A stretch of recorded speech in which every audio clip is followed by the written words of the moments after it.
Ekitongole eky'obwannakyewa ki Unwanted Witness nga kino kirwanira eddembe ly'abaana ab'obuwala naddala abakosebwa n'omutimbagano kitongozza alipoota ku kulwanirira eddembe ly'abaana ab'obuwala ku mitimbagano ekiyitiridde ennyo ensangi zino. Omukolo guno gwetabiddwamu abakulu ab'enjawulo okuva mu bitongole eby'enjawulo era nga bano bakubaganyizza ebirowoozo ku kiyinza okukolebwa n'ekyokuzzaako. Okusinziira ku kamisona w'ekitongole ky'ekikula ky'abantu Angela Nakafeero ategeezezza nga bwe kyetaagisa okubonyesa eggwanga lyonna mu kintu kino eky'okukomya okutyoboola eddembe ly'abakyala ku mitimbagano n'okumanya ekyokukola ekituufu. Clearly it's coming out that Minister of Gender is already aware of ICT being one of the key drivers, and of course right now we are coming up with some of the packages for addressing online violence. Ate ye kamisona wa poliisi akola mu kiwayi ekikuuma abaana n'amaka Maureen Atuhaire agamba nti weetaagisa okubangula abantu ku nsonga y'okutyobola abakyala naddala ku yintaneeti era ng'agamba nti abantu balina okuba n'obukakafu ng'ekizibiti ekiraga nti batyoboddwa.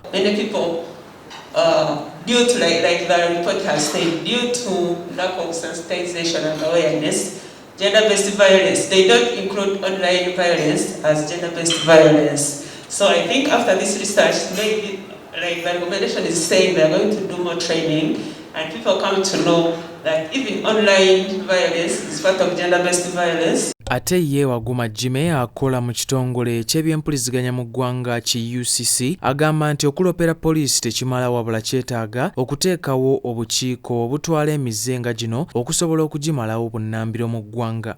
Much as we have vested, yes, as a country we vested the responsibility of law enforcement with the police, but the other ministries, departments and agencies, that's why we have the Ministry of Gender here. We have the Director to Public Prosecution. Ate ye Christine Nabutiti akulidde okunoonyereza kuno agamba nti abakyala abasinga tebamanyi ddembe lyabwe n'ekyokukola ekituufu tebakimanyi era wasabidde gavumenti okuvaayo ezzeemu abakyala amaanyi wamu n'okubalwanirira.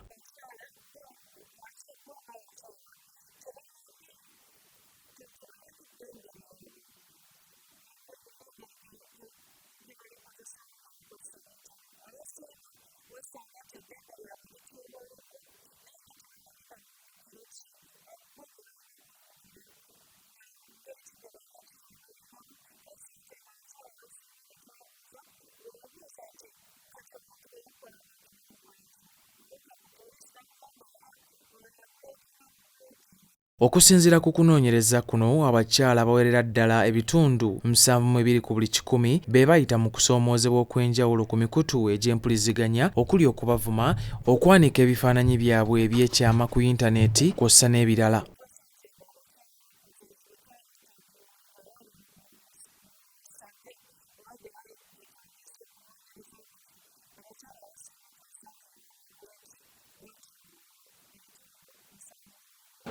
Kasera kano nenkubiriza gavumenti nayo kennyini eveeyo ekoleki esomese abapoliisi nti kati obumenyi bw'amateeka buvudde ku kubeera fiziko oba okubeera mu buliwo kati buzze ku mitimbagano eyo abakyala gye babasanga ne babatulugunya.